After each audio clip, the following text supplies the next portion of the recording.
어떤 인터넷 글에 보니까 옛날 1980년대 가정교육과 2020년대 가정교육을 재미있게 비교를 해놓았어요. 1980년대 가정교육입니다. 아들이 공부 안 하고 매일 이상한 친구들하고 어울리면서 쌈박질이나 하고 문제를 일으켜요. 그러니까 아버지가 이제 아들을 불러 앉힌 거죠. 그리고 가가지고 안 되겠다, 해초를 가져와라 그런 거예요. 그러니까 이제 아들이 두려운 마음으로 해초리를 가져옵니다. 나는 이제 죽었구나. 근데 그 해초리를 딱 봤더니 이 아버지가 갑자기 자기의 바지를 걷고 그 해초리로 자기의 종아리를 막 때리기 시작합니다. 그랬더니 그 아들이 울면서 아빠 죄송해요. 다시는 안 그럴게요. 이게 이제 1980년대 가정교육이요. 우리가 바라는 바입니다. 2020년대가 됐습니다. 똑같이 아들이 속을 새깁니다. 이 아버지가 가가지고 해초리를 가져라 그런 겁니다. 이 아들이 이제 두려운 마음으로 해초리를 가졌습니다. 아버지가 바지를 걷더니 종아리를 막 때립니다. 그랬더니 이 아들이 갑자기 문을 열고 나가가지고 엄마를 부릅니다. 엄마 빨리 와봐. 아빠가 미쳤어. 그런 거예요. 이 철없는 아들은 자기 스스로 종아리를 때리는 아버지의 마음을 이해를 못하는 거예요. 이해를 못합니다. 때로는 하나님께서 하늘에 만나를 내리셔서 배고픔이 없도록 부족함이 없도록 채우시는 것도 하나님의 사랑이지만 바른 길을 가지 못할 때에 그 이스라엘 백성들의 광야길을 고되게 하사 지름길로 가지 않게 하고 돌아 가게 하는 그 하나님의 징계의 손길도 하나님의 사랑임을 깨닫지 못하는 거예요. 여러분 2025년도 한 해가 어땠습니까? 그냥 내가 원하는 대로 내가 바라는 대로 내 손에 풍성이 주어지면 아유 하나님의 은혜와 사랑이 올해도 넘쳤구나 그럴 텐데 때로는 내가 가는 길이 내 욕심을 따라 자기 우상을 따라 살아간 길이기에 하나님의 징계가 있었는데 그 하나님의 징계를 사랑으로 느끼지 못하고 있지는 않냐 그 말이죠. 여러분 사랑의 아버지는 때로는 좋은 말로도 우리를 타이르지만 때로는 꾸짖을 때에도 그 마음의 중심에는 사랑이 있음을 잊지 마시기를 간절히 바랍니다. 그래야 오늘 우리가 하나님의 말씀을 들을 때도 모든 게 은혜가 돼요. 나한테 달콤한 말만 말고 때론 내게 쓴 것도 이런 하나님에 대한 그 사랑의 확신이 있어야 이게 은혜가 된다고 말해요. 여러분 매년 우리나라 교수 신문에서 전국에 있는 교수들을 대상으로 설문조사를 합니다. 올 한 해를 딱 한마디로 요약할 수 있는 한자성어가 뭐가 있을까? 이게 설문조사를 해요. 올해도 발표를 했습니다. 그 가운데 1위가 뭐냐면 1위가 변동불거입니다. 변할 변자, 움직일 동자, 안일 불자에 모분을 것자, 거할 것자죠. 그러니까 뜻을 풀면 그런 얘기입니다. 세월이 빠르게 변화해 가는 것을 머무르게 할 도리가 없다. 그러니까 세상은 빠르게 변해갑니다. 빠르게 움직여요. 아무리 인간이 그걸 붙잡으려 해도 붙잡을 수가 없다는 거죠. 이 단어를 선정한 교수들의 이야기는 뭐 우리가 잘 아는 것처럼 지난 한 해 우리 사회, 우리나라는 극심한 정치적 혼란을 겪었습니다. 그래도 하나님의 은혜 가운데 또 지혜로운 국민들이 이 환란을 잘 이겨내고 이제 1년을 잘 마무리해가는 중이에요. 근데 이 한자를 선택한 교수들의 선정 이유를 보니까 이런 게 있더라고요. 이렇게 세상은 빠르게 흘러가고 움직이지만 그러나 거기에 휩쓸리지 않는 어떤 기준과 균형감이 있어야 한다는 거예요. 세상이 이렇게 흘러가니까 아유 나도 그냥 흘러가는 대로 살 거야. 나만 뭐 뾰족한 수가 있겠어? 그것이 아니고 이렇게 변화하는 시대 가운데서도 분명한 기준이 있어야 한다. 정말 나는 지금 가치 있는 삶을 살아가고 있는가?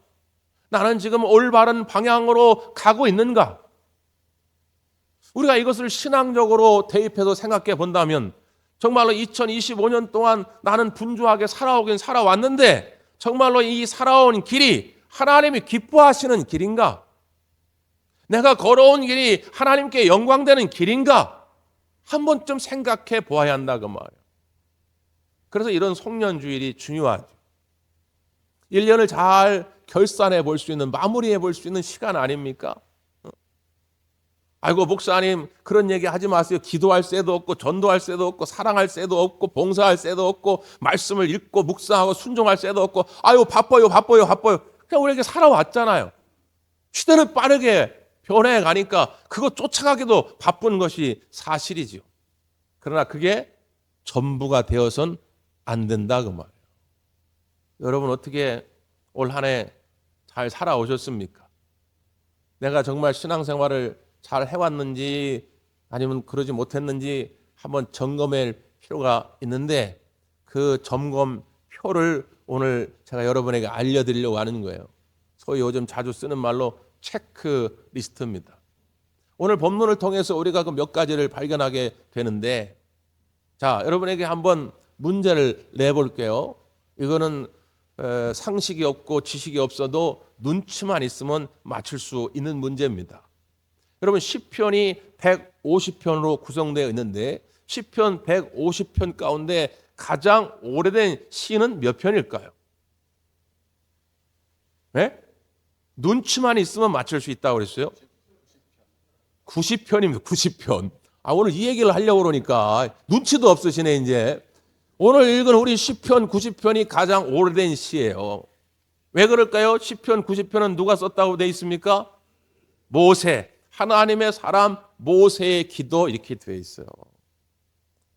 시편 150편 가운데 3분의 1은 다윗이 쓴 시인데 다윗보다도 한참 선배 아니에요.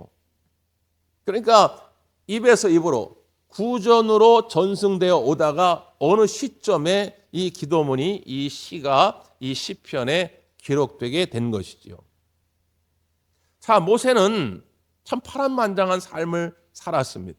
40세에 하나님의 부름을 받았고 40년 동안 광야에서 훈련을 받았고 80세에 하나님의 부름을 받아서 이스라엘 백성들을 가나안으로 이끌어갔다 그 말이에요.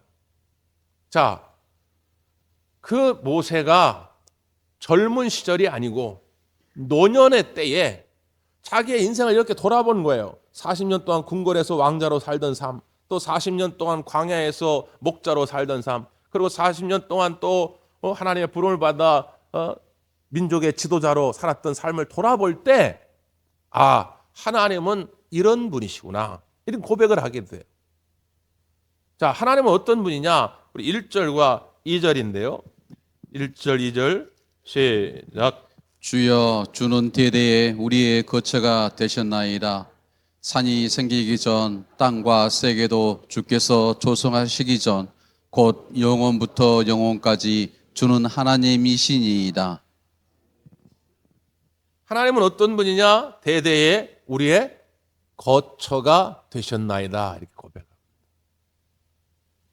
거처, 히브리어로 마운이라는 단어가 쓰이는데 우리말로 하면 거주지 혹은 안식처 이런 뜻입니다.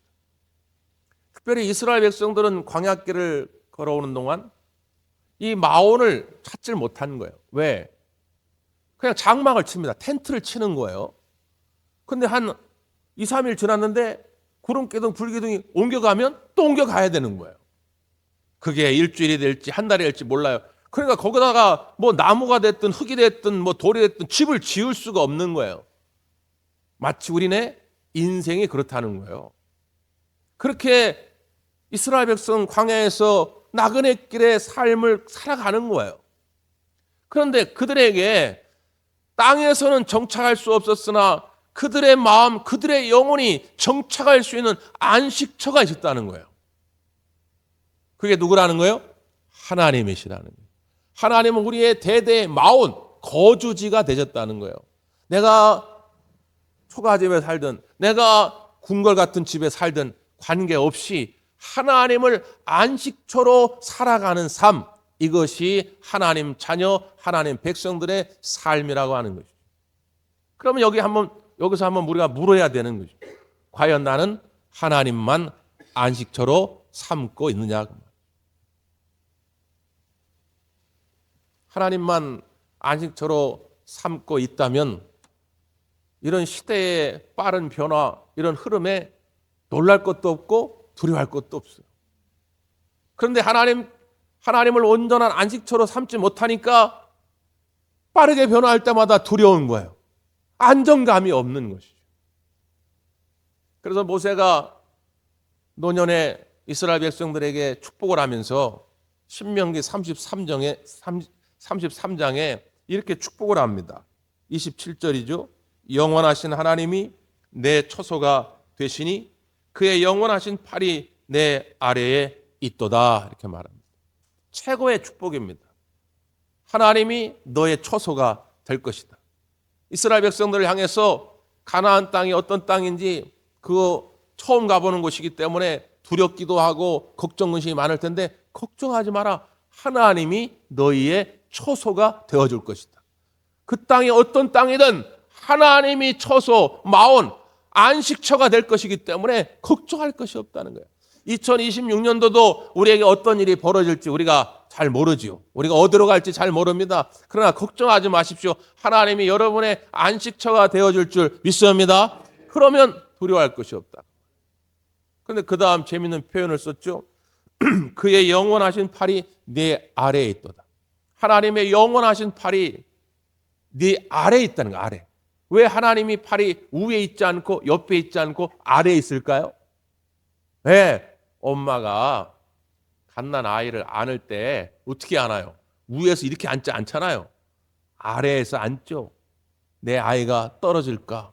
내 아이가 병들까? 내 아이가 아파할까? 그냥 안아가지고 키우지 않습니까? 그걸 묘사하는 거예요. 하나님이 너희들을 그렇게 엄마가 아이를 품듯이 이렇게 안아가지고 인도할 거니까 가나안 땅을 향해 가는 길을 걱정하지 마라. 두려워하지 마라. 그 말이에요. 지금도 하나님이 여러분 아래에서 팔로 안아서 인도하시는 줄 믿습니다. 중세 독일에서 있었던 일화라고 그러는데 바바리아라고 하는 제국과 수아비아라고 하는 제국이 전쟁을 합니다. 바바리아 제국 영주와 백성들이 사는 성을 수아비아 제국의 왕과 군사들이 둘러싸요. 완전 포위를 합니다. 더 이상 전쟁을 할 수가 없어요. 그래서 결국 바바리아 제국은 항복을 선언합니다. 그리고 사신을 보내서 그 항복에 따른 조약을 맺어요. 굴욕적인 조약이죠. 어차피 패배를 했으니까 이제 수아비아 제국의 왕과 군사들이 이 바바리아 제국의 왕과 군사들을 죽이든 살리든 마음대로 하는 거예요. 그런데 그날 저녁 그 바바리아 제국의 성 안에 있는 여인들이 탄원서를 그 밖에 있는 수아비아 왕에게 보냅니다. 내용은 뭐냐면 우리 여인들만이라도 이 성을 빠져나가게 해달라는 거예요. 대신에 내일 아침 이 성을 빠져나갈 때에 우리 여인들이 꼭 필요한 것을 이 두 팔로 담아서 갈 테니 그것만큼은 좀 봐달라는 거예요.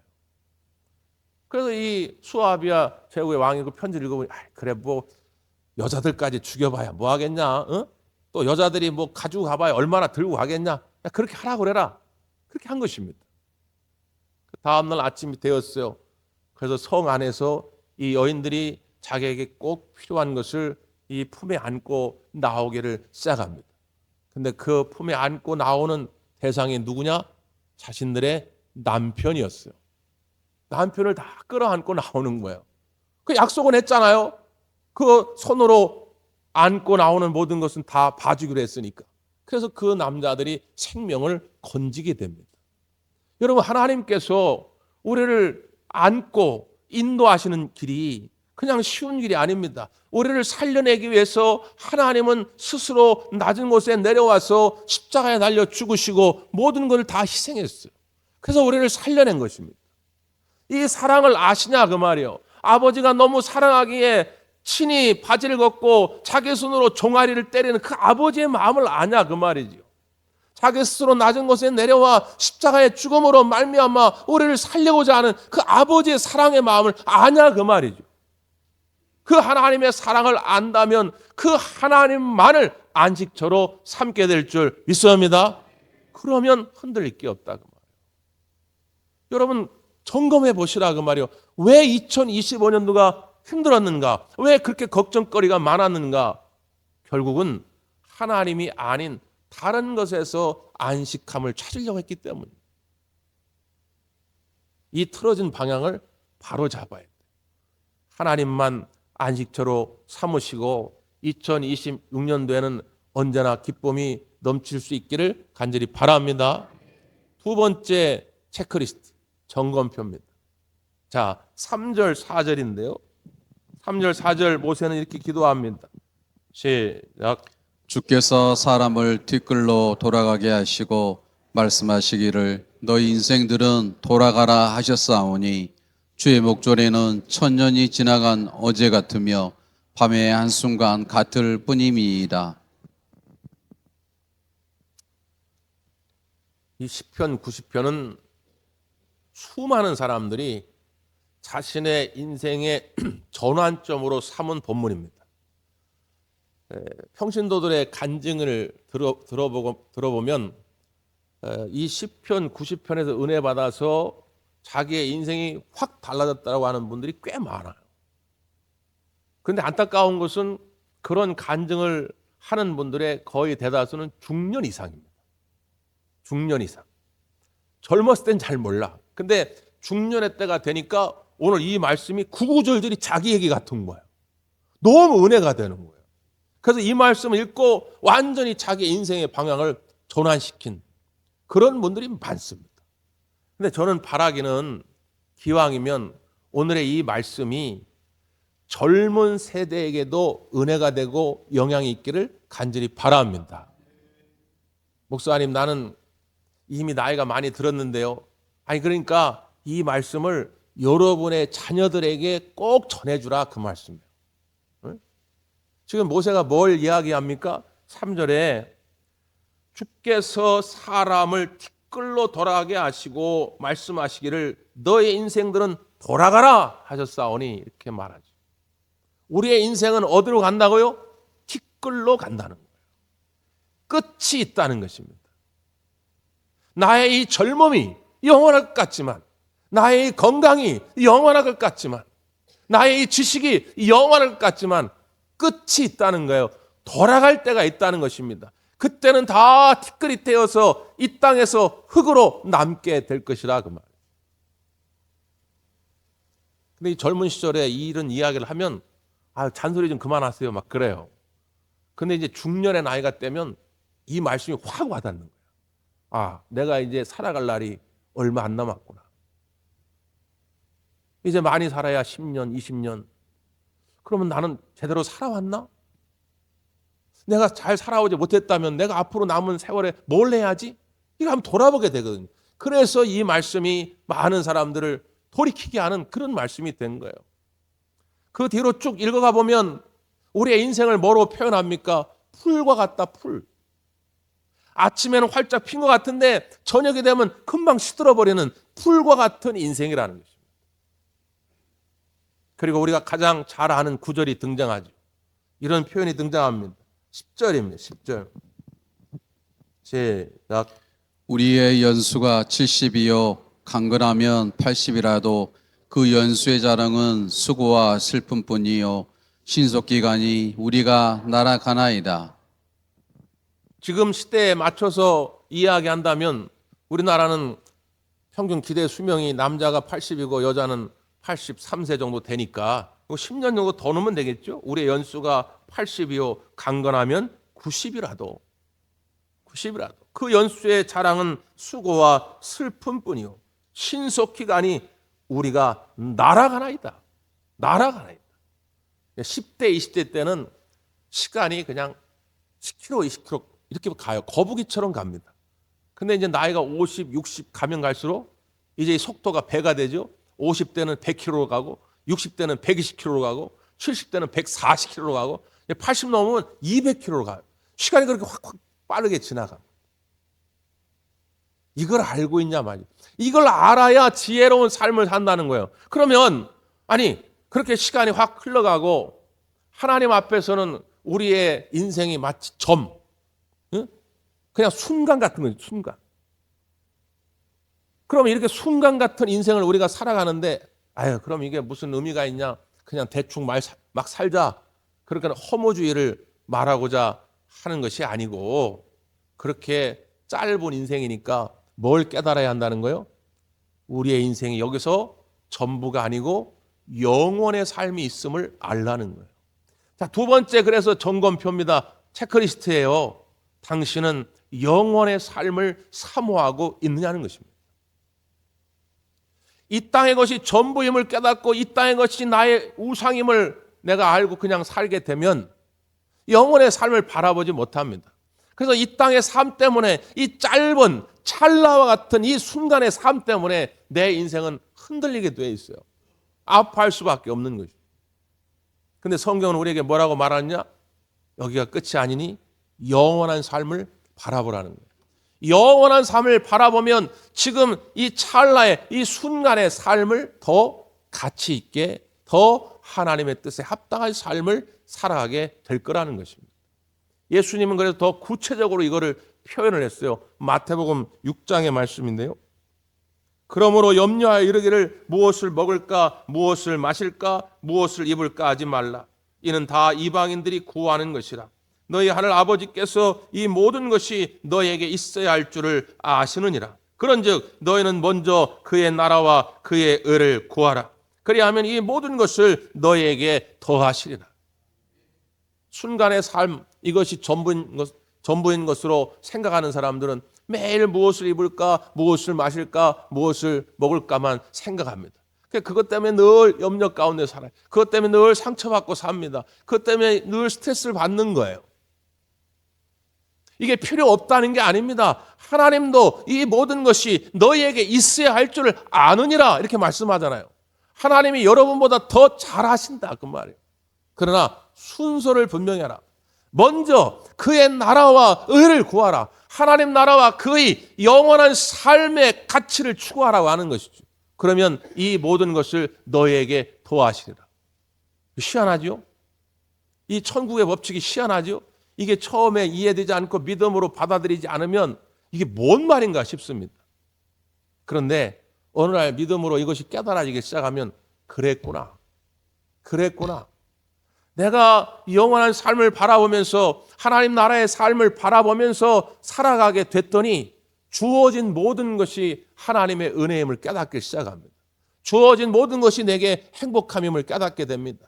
이전에는 이것도 불만 저것도 불만 저 사람도 베개 싫고 이 사람도 베개 싫고 모든 것이 다 마음에 들지 않았는데 영원한 삶을 바라보는 순간 이 짧은 찰나의 나의 인생에 모든 것이 감사거리가 되고 은혜거리가 됩니다. 그래서 이 사람도 사랑하게 되고 저 사람도 사랑하게 되는 것이죠. 작은 것에도 나눌 줄 아는 넉넉함이 생기게 되는 것입니다. 하나님은 이렇게 여러분이 부유하고 풍성한 삶을 살아가기를 원하고 계시다는 거예요. 영원한 삶을 바라보고 계시냐 그 말. 2026년도에 더욱더 그 영원한 삶을 바라볼 수 있게 되기를 간절히 바랍니다. 근데 아무리 이렇게 이야기해도 잘 이게 귀에 안 들어오는 분들이 있지요. 그러니까 그 다음 11절 이렇게 기록되어 있습니다. 누가 주의 노여움의 능력을 알며 누가 주의 진노의 두려움을 알릴까? 마치 자신의 인생의 주인이 자기인 것처럼 착각하는 사람. 내가 지금 가지고 있는 돈과 명예와 건강과 젊음이 마치 영원할 것처럼 착각하고 살아가는 사람들. 그래서 영원한 삶에는 전혀 투자하지 아니하고 하나님의 기쁨 될 만한 일은 전혀 하지 아니하고 그런 이들에게 하나님의 진노하심이 있음을 그들이 알까? 이 답답함을 가지고 지금 하나님께 아뢰는 거예요. 그러니까 안타까운 마음으로 이제부터 모세의 간구의 기도가 시작됩니다. 그 다음 절이 바로 많은 분들이 간증할 때 인용하는 구절이에요. 이 말씀 때문에 내가 돌이켰다 하는 또 구절 가운데 하나입니다. 그게 바로 12절이죠. 12절. 시작. 우리에게 우리날 계수함을 가르치사 지혜로운 마음을 얻게 하소서. 우리날 계수함을 가르치사 지혜로운 마음을 얻게 하소서. 이 12절 말씀만 오늘 여러분 가슴판에 새기고 잘 묵상할 수 있어도 여러분의 인생을 헛되게 살지 않습니다. 대개는 우리의 인생을 헛되게 사는 이유가 우리날 계수할 지혜가 없는 거예요. 오늘 이 하루가 얼마나 소중한지, 이 예배당에 나와서 예배하는 이 한 시간이 얼마나 소중한지 이걸 잘 모르는 거예요. 그래서 안타까운 마음으로 하나님 앞에 간구의 기도를 그 다음 계속 드립니다. 자, 13절부터 17절까지 시작. 여호와여 돌아오소서. 언제까지이니까 주의 종들을 불쌍히 여기소서. 아침에 주의 인자하심이 우리를 만족하게 하사 우리를 일생 동안 즐겁고 기쁘게 하소서. 우리를 괴롭게 하신 날수대로와 우리가 화를 당한 연수대로 우리를 기쁘게 하소서. 주께서 행하신 일을 주의 종들에게 나타내시며 주의 영광을 그들의 자손에게 나타내소서. 주 우리 하나님의 은총을 우리에게 내리게 하사 우리의 손이 행한 일을 우리에게 경고하게 하소서. 우리의 손이 행한 일을 경고하게 하소서. 아멘. 아멘. 마지막 17절 주 우리 하나님의 은총을 우리에게 내리게 하사, 이게 핵심 구절이죠. 하나님의 은총을 주여 허락하여 주옵소서. 그 다음에 다 연결이 됩니다. 그래서 13절 하나님의 은총으로 우리를 불쌍히 여기소서. 14절 하나님의 은총을 부어 우리의 일생 동안 즐겁고 기쁘게 하소서.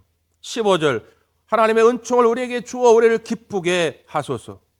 16절 하나님의 은총을 우리에게 주어서 주의 영광을 우리들의 자손에게도 나타내게 하소서. 17절 하나님의 은총을 우리에게 주어 우리의 손이 행한 일을 견고하게 하소서. 이런 기도의 제목이에요. 믿음 없이는 할 수 없는 기도입니다. 무슨 말입니까? 하나님의 은총이 있어야 내 손으로 행하는 모든 일이 견고해질 수 있다는 거예요. 이걸 거꾸로 이야기하면 하나님의 은총이 없으면 아무리 내 손으로 애를 쓰고 만들어도 모래 위에 지은 집 같아가지고 비바람이 불면 그냥 무너져 내린다는 것입니다. 세 번째 우리가 물어야 할 질문은, 그래서 여러분은 하나님의 은총을 구하고 있냐 그 말이에요. 요한복음 5장에 보면 베데스다 연못가에서 38년 된 병자를 예수님이 만납니다. 그 병자를 향해서 예수님이 묻는 거예요. 네가 낫고자 하느냐? 아니 왜 이런 물음을 예수님이 묻겠습니까? 지금 38년 동안 병 때문에 고생하고 있는 사람에게 네가 낫고자 하느냐? 이거 당연한 거 아니에요? 낫고 싶습니다 해야 할 텐데 이 38년 된 병자는 그렇게 대답하지 못합니다. 그리고 지난 38년 동안 있었던 과거의 경험만을 예수님께 아뢰지요. 예수님, 여기 물이 동해가지고 첫 번째로 들어가야 병의 고침을 받을 수가 있는데 나는 들어가지 못하고 다른 사람이 다 들어가가지고 나는 지금까지 고침을 받지 못하고 있습니다. 이게 무슨 이야기예요? 낫고자 하는 그 소원의 마음보다 지나온 삶의 경험을 통해서 절망감만 쌓여져 있는 거예요. 패배주의만 쌓여 있는 거예요. 경쟁에서 뒤처져 가지고 그 사람들을 향한 원망만 쌓여져 있는 거예요. 하나님의 은총을 구할 수가 없죠. 여러분, 하나님의 은총을 구하십시오. 제가 이렇게 물을 때에 어떤 분은 속으로 목사님, 그 당연한 거를 그런 말씀을 하십니까? 할지 모르지만 어떤 분은 여전히 머뭇거립니다. 구해봐야 뭐하는가? 지나온 나의 삶의 경험을 볼 때 나는 늘 이렇게 절망적이었는데, 나는 이렇게 패배주의적이었는데 뭐 은총을 구해봐야 뭐 또 달라질 게 있을까? 나의 가정에, 나의 사업장에, 나의 개인의 육체에 뭐 달라질 게 있을까? 그러니까 구하지 못하는 것이죠. 여러분, 다시 여러분의 믿음의 칼을 꺼내 들어서 다시 한번 하나님께 간곡한 마음으로 은총을 구할 수 있기를 바랍니다. 그래야 우리의 인생을 결산할 때 이렇게 고백하더라는 거예요. 모든 것이 하나님의 은혜였습니다. 은총을 구하지 아니하고 내 손으로 행한 일이 견고해져요. 하나님의 은총 없이도 내가 행하는 모든 일이 다 견고해지네? 내가 뭐 가정도 다 평화롭고 뭐 사업도 잘 되고 난 육체도 건강하고 막 성공하고 출세하고 그러면 나중에 하나님의 은총이 없이 내가 잘나도 됐다고 얘기하는 거예요. 하나님은 이러한 삶을 기뻐하지 않겠죠. 당연히 하나님의 은총을 부어주었더니 내 모든 일들이 견고해져서 나중에 하나님의 은혜 때문입니다 고백하는 것을 하나님이 기뻐하시겠죠. 하나님은 우리를 통해 영광받기를 원하시는 분이니까. 그러니까 당연히 어떤 사람에게 하나님께서 그 행한 일을 견고하게 하시겠습니까? 은총을 구하는 자에게 견고하게 하실 수밖에 없는 거예요. 그래야 하나님이 영광을 받을 수 있기 때문에. 2026년도 송구영 신예배 때 기도 제목 쓸 때도 꼭 구하십시오. 하나님 은총을 우리에게 허락해 주셔서 2026년도에 내 손으로 행하는 모든 일이 견고해지게 하여 주시옵소서. 그런 새해가 될 수 있기를 간절히 바랍니다. 우리 기도하겠습니다.